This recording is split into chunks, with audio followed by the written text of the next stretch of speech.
Në prag të muajit të shenjtë të Ramazanit, shoqata e SNAF ka nisur përgatitjet për organizimin e iftareve tradicionale, një aktivitet humanitar që tashmë është shndruar në simbol solidariteti në Prizren. Kryetari i shoqatës, Varese Gjejlani, thekson se kjo traditë e iftarit vazhdon pa ndërprer përej më shumë se 3 dekadash, duke ofruar mbështetje për qytetarët në nevojë. Sipas Gjejlani, edhe gjatë Ramazanit 2026, shoqata e SNAF do të organizojë iftar të hapur çdo ditë gjatë gjithë muajit të Ramazanit.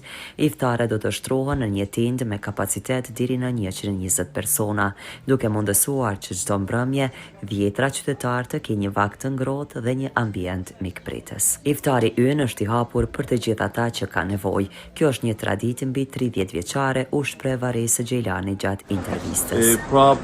Si tradicionalisht edhe këtë vit organizojmë iftarin në tendën e SNAF-it në 6 qeshtme, fal njerëzve vullnet mirë, sponsorëve tanë, edhe këtë vit iftarin e hapim me qytetarët tanë, ku çdo ditë ofrojmë falas për qytetarët prej fillimit të Ramazanit deri në fund të Ramazanit, edhe përmes të televizionit juaj juftoj njerëzit qytetarët të vinë të ushqejmë të hapim iftarin në sofrën e SNAF-it. Prej 120 deri në 150 persona marrin pjesë në çadrën në tendën e SNAF-it, edhe qytetarët janë të mirëseardhur, të gjithë qytetarët që jetojnë në vendin tonë.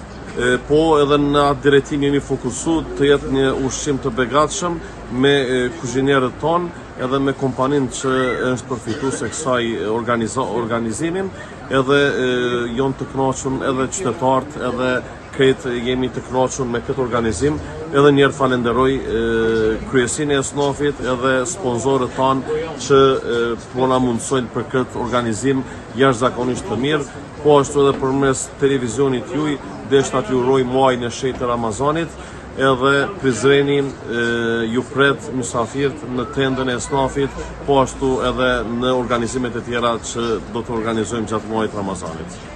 Tenda e iftarit do të vendoset në zonën e Kejit të Buzë Lumit Lombardhi, përballë lidhjes së Prizrenit, apo siç njihet në gjuhën prizrenase, tek 6 qeshmët e Topoklis, një lokacion i hapur dhe i qasshëm për qytetarët. Gjatë vitit 2025 në këtë tendë janë ushqyer mbi 4000 qytetar prizrenas në nevojë, një shifër që dëshmon për përmasën dhe rëndësinë e këtij aktiviteti humanitar në komunitet. Ky organizim realizohet në bashkëpunim të ngushtë me Këshillin e Bashkisë Islame të Prizrenit, duke bashkuar institucionet fetare dhe shoqërinë civile në shërbim të qytetarëve. Shoqata e SNAF mbetet e përkushtuar që edhe këtë vit të vazhdojë traditën e saj, duke e bërë muajin e Ramazanit një periudhë solidariteti, bashkimi dhe përkujdesjeje për ata që kanë më së shumti nevojë. Në iftarin e parë të muajit të Ramazanit ishte i pranishëm edhe ky imam i Prizrenit, Orhan Bislimaj, i cili falenderoi shoqatën e SNAF për këtë organizim.